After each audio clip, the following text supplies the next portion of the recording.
Das ist die elektrische S-Klasse. Genau. Gucken wir mal, was drin ist, ne?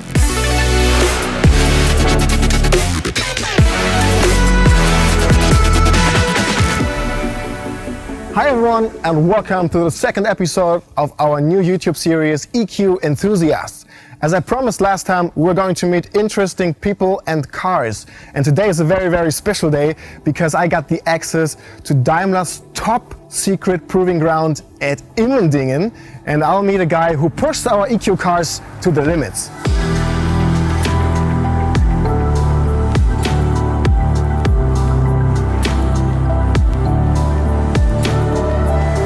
So guys, the next part will be in German. If you're English speaking, please activate the subtitles below, or if you watch on a mobile device, in the corner, up here.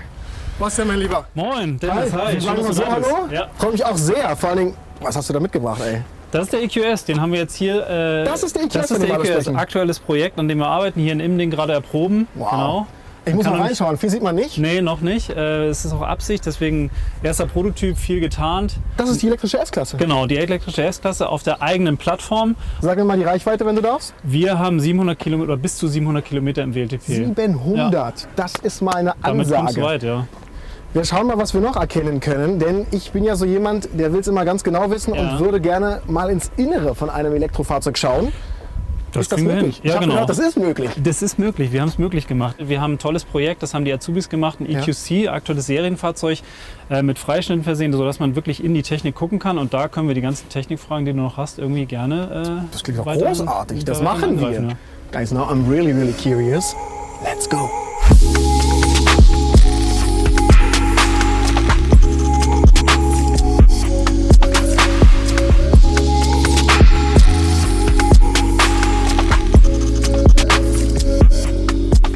So, Bastian, jetzt bin ich gespannt. Zeig mal, was er hat. Jetzt gucken wir mal, was drin ist, ne? Jetzt gucken wir mal, was drin ist. Oder was nicht drin ist, besser gesagt. Wow, da ist eine ganze Menge drin. Eieiei. Erzähl mal, was sehen wir hier? Also wir sehen quasi alles ausgeräumt, was für die bessere Darstellung nicht notwendig ist. Also wir sehen die ganzen Komponenten und dass wir auch die Bauräume so ganz gut nutzen. Hier ist der hintere Antrieb, das ist einer der beiden ERTS.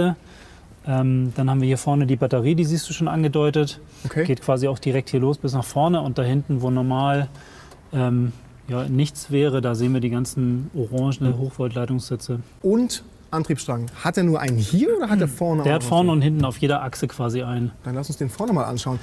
Wie viel Leistung hat er insgesamt? 408 PS, ordentlich Leistung, ist schön, manchmal auch ein bisschen hinderlich, ne? Wenn irgendwie du am Wochenende abends in der Wüste von Südspanien stehst und der Chef dann ein bisschen zu dynamisch losfährt, vorne drauf seine Handys platziert hat und unten noch die Notausknöpfe drauf sind. Und einmal alles nach hinten fliegt und dann stehst du da und kannst halt doch nicht Feierabend machen. Der Chef mal wieder. Ja, der Chef mal wieder, das ist immer das Gleiche. Lass uns mal hier reinschauen. Also das ist der zweite Antriebsstrang. Den siehst du da schön in so einen Rahmen eingebettet. Hilft uns in der Montage. Also in Bremen werden einfach GLC, C-Klasse wild durcheinander gewürfelt, kann da alle gebaut werden, dadurch unter anderem. Okay. Und NVH-technisch bringt uns das auch Vorteile, weil das schön... NVH? Ja, ach, schönes, ja, sehr, sehr gut. Kennst du das nicht, oder? Du bist zu tief drin, ich weiß auch nicht. Noise, Vibration and Harshness, also quasi das ganze Klappern und Geräuschkomfort für den Fahrgast. Okay. Dadurch schön abgekoppelt. Hat uns unzählige Stunden gekostet auf den unterschiedlichen Strecken, also Rauasphalt, Flüsterasphalt in den USA, Südafrika oder auf vereisten Schneestrecken. Funktioniert überall, ist super leise, ordentlich Komfort für den Kunden. Geprüft. Du bist viel unterwegs anscheinend. Ja. Jetzt sehe ich hier vorne ein typisches Mercedes-Merkmal, was irgendwie ein bisschen raussteht, was nicht ganz normal ist. Genau, ich weiß, normalerweise sitzt da Distronic hinter. Sind die Passung ein bisschen schlecht gerade, ne? Wir haben da das Radar, also quasi alle Fahrerassistenzsysteme, die es in der normalen in der Plattform auch gibt, also State of the Art, was es alles von den Fahrerassistenzsystemen punkto Feature Sicherheit gibt. Hier haben wir noch den Vorteil, dass wir den Radar zusammen mit der Kamera da oben, das Dunkle genau. Am Rückspiegel, okay. Genau, und den Kartendaten nutzen, um eine bestmögliche Rekuperation, das jetzt wieder EV-spezifisch da für den Kunden zu ermöglichen.